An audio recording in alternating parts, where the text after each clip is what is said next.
On this painting, Wings of a Dream, is actually based on a series of dreams that I've had about flying.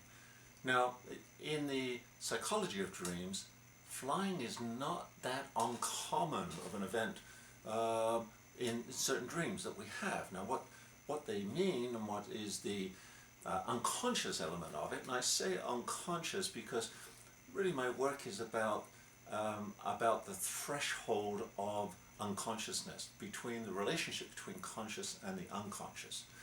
And in this composition here, I started out with the wing. That was actually the first image that I placed down.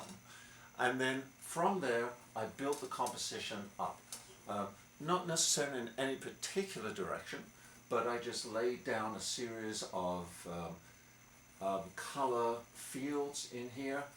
And then the vision of a waterfall came into mind, and so I put the waterfall in over here, and it kind of at the same time looking to balance the composition out, so you have two major images. The image of the waterfall creating energy, creating movement, and in the waterfall itself, in the subtlety of the depth of it, is the figure in the background, almost like bathing in the waterfall itself, but at the same time like a siren enticing you in. I don't always make the images so explicit and visually visible. I want these images to play with each other. To when you watch the composition, they move in and out, much like the dreams themselves. Here's a close-up of the waterfall. As you can see, I do paint it as a landscape, a dream, a landscape within a dream. Now, I'm not particularly interested in the aspect of linear perspective. Linear perspective is a conscious element that is a tool and technique that we use to understand the world that we see around us. The taller trees close to us, the same size tree further away appears smaller to us. It's an illusion. It doesn't really exist in the reality of it, but our mind sees it as being small. In dreams, linear perspective, from my perspective, does not exist. So how do you create perspectives within the composition of a dreamscape? So what I can do is I can manipulate the images to create a depth. So these color fields create sort of a exposure, pushing the image back, not bringing it forward. But I can bring them forward. You know, the wing is in the background. Certain images I can put behind the rocks and the waterfall.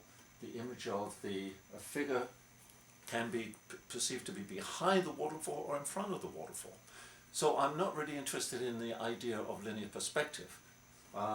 So I layer things together. But I can create perspective by putting images behind things.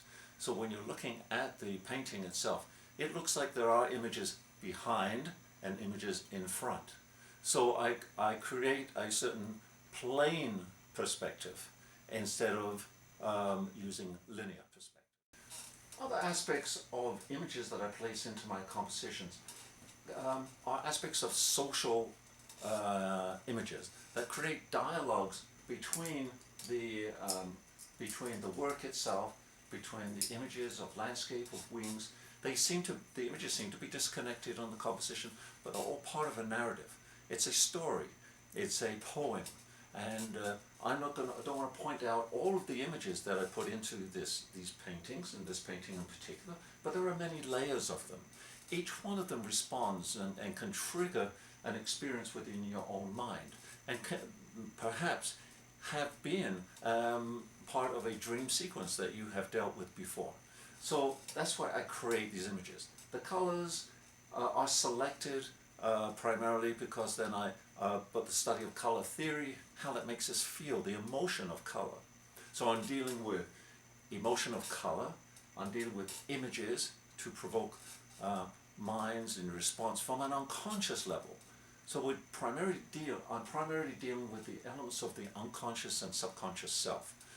Not the conscious element is what we perceive to be a waterfall. a wing. But really it's the greater understanding, the greater experience of the images that are of real importance to me as far as the narrative of the painting is concerned. And finally, just a quick comment on the, you'll see this element, these dots, these applications of color onto the surface is always my final, most often my final layer. I can't say all the time the final, but it's certainly within the finality of the composition itself. These dots are not meant to be arbitrary, but they are not meant to be ordered. So some are big, some are small. Again, playing with the idea of the concept of perspective. So the bigger ones close to us, the smaller ones behind. Also, the idea that I work with here is that these dots create a plane in your viewing eye that triggers the mind to see the work in more three-dimensional planes. Not in linear perspective, but in dimensional planes.